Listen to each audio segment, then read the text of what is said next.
सबैलाई हजुरहरूलाई तथा मेरो दिदी आमा नेपाली दाजुभाइहरूलाई सबैलाई म हात जोडेर बिन्ती टक्राउँदैछु र एउटा सूचना म भन्दैछु। म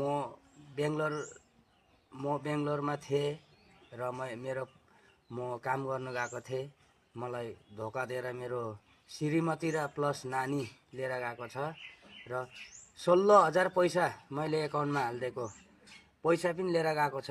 म बेङ्गलोरमै थिएँ, ऊ मेरो घर हो आसाम झारबारी हो र मलाई धोका दिएर गएको छ। मलाई के थाहा, म बेङ्गलोरमा थिएँ, ऊ यस्तो गर्छ भने मलाई थाहा छैन र हजुरहरूले